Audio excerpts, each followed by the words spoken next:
श्रीरामचन्द्र कृपालु भज मन हरण भव भय दारुणम् नव कंज लोचन कंज मुख कर कंज पद कंजारुणम् कंदर्प गणित अमित छवि नव नील नीरद सुन्दरम् पटपीठ मानहु तडित रुचि सुचि नौमि जनक सुतावरम् शिर मुकुट कुण्डल तिलक चारु उदार अंग विभूषणम् आजानुभुज शर चाप दर संग्राम जित कर दूषणम् भज दीन बंधु दिनेश दानव दैत्य वंश निकंदनम् रघुनंद आनंद कंद कौशल चंद दशरथ नंदनम् इति वदति तुलसीदास शंकर शेष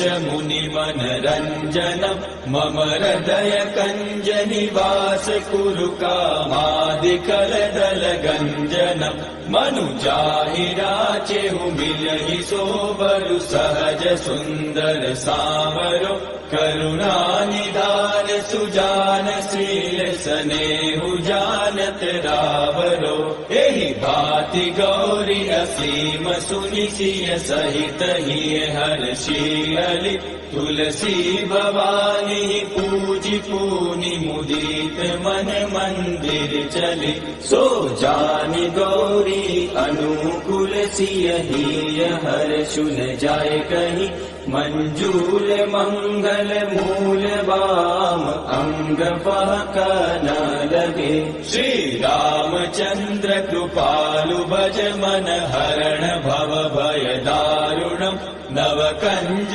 लोचन कंज मुख कर कंज पद कंजारुणम् नव कंज लोचन कंज मुख कर